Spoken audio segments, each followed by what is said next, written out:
আসসালামু আলাইকুম, কেমন আছো তোমরা সবাই? নতুন একটি রেসিপিতে তোমাদের সবাইকে স্বাগত জানাই। আজ দেখাবো দোকানের মতো খাস্তা নিমকি কিভাবে তৈরি করবে, খুব সহজে এবং খুব তাড়াতাড়ি। চলো তাহলে ভিডিওটা এবার শুরু করি। তোমরা যারা ভিডিও দেখছো অবশ্যই চ্যানেলটাকে সাবস্ক্রাইব করে দিও আর পাশে থাকা বেল আইকনটাকে প্রেস করতে একদমই ভুলো না। এখানে নিয়েছি হচ্ছে 1 কাপ ময়দা, আর দিয়ে দিলাম হচ্ছে 1 চা চামচ নুন, আর দিয়ে দিব হচ্ছে 1 চা চামচ চিনি, তারপর দিয়ে দেবো হচ্ছে 1 চা চামচ কালো জিরে দিয়ে সব কিছু খুব ভালোভাবে মিক্স করে নেব। তোমরা এরকম করে বানিয়ে দেখবে খেতে খুব ভালো হবে। সব কিছু খুব ভালোভাবে মিক্স করা হয়ে গেলে এবার এর মধ্যে দিয়ে দিব হচ্ছে 1/2 চা চামচ বেকিং সোডা, দিয়ে আবার খুব ভালোভাবে মিক্স করে নেব। তারপর দিয়ে দিব হচ্ছে 1 থেকে 1.5 চামচের মতো সাদা তেল। এবার খুব ভালো করে আটাটাকে মেখে নেব। তোমরা অনেকেই আছো ভিডিও দেখে চলে যাচ্ছ, সাবস্ক্রাইব করছো না, অবশ্যই সাবস্ক্রাইব করে দিও আর ভিডিওটাতে একটা লাইক করে দিও। তোমাদের একটা লাইক আমাকে আরও অনেক মোটিভেট করবে আর ভিডিও বানাতেও খুব ভালো লাগবে। আটাটা যখন হাতে এরকম হয়ে আসবে তখন বুঝে যাবে যে আটাটা ভালো করে মাখা হয়ে গেছে। এবার জল দিয়ে এবার ভালো করে মাখতে থাকবো, একটু একটু করে জল দিব আর মাখতে থাকবো।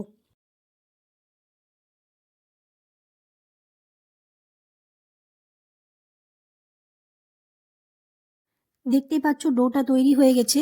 এবার এর মধ্যে একটু তেল লাগিয়ে প্রায় 10 থেকে 15 মিনিটের জন্য রেস্টে রেখে দেবো।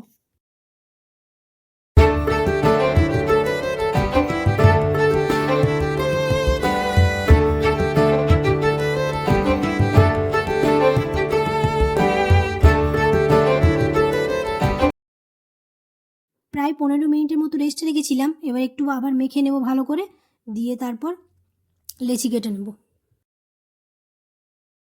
এটা খেতে খুব ভালো হয়, তোমরা অবশ্যই এরকম করে একবার ট্রাই করে দেখবে, না ট্রাই করলে বুঝতে পারবে না কতটা ভালো হয় খেতে।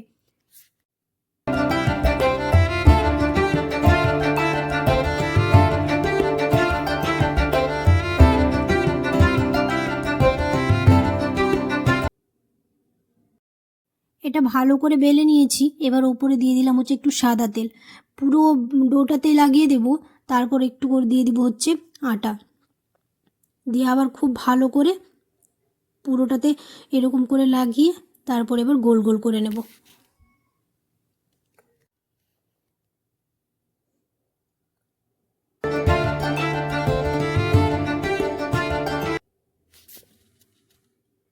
এবার চাকু দিয়ে ছোট ছোট করে কেটে নেব।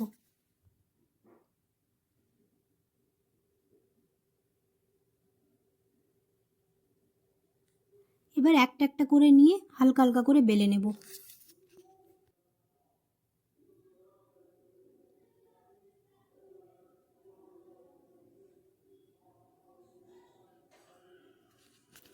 বেলা হয়ে গেছে, তারপর প্রথমে একবার এরকম মুড়ে নেব আর তারপরে এরকম 4 ফোল্ড করে নেব।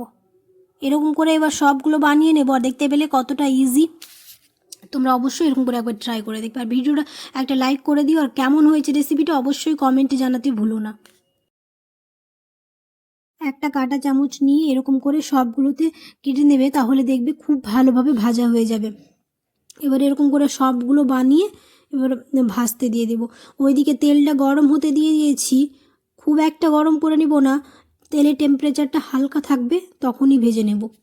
চলো তাহলে ভিডিওটা আজ আমি এখানেই শেষ করছি। কেমন হয়েছে রেসিপিটা অবশ্যই কমেন্টে জানিও আর ভিডিওটাতে একটা লাইক করে দিও। দেখা হবে খুব শিগগিরই পরের একটি নতুন রেসিপিতে। সবাই খুব ভালো থাকবে, সুস্থ থাকবে, সাবধানে থাকবে। আল্লাহ হাফেজ। সবগুলো বানানো হয়ে গেছে, আবার চামচ নিয়ে এরকম করে দিলাম, দিয়ে এবার সবগুলো এক এক করে ভেজে নেব। তোমরা অবশ্যই এরকম করে একবার ট্রাই করে দেখবে আর কেমন হয়েছে কমেন্টে জানাতে ভুলো না।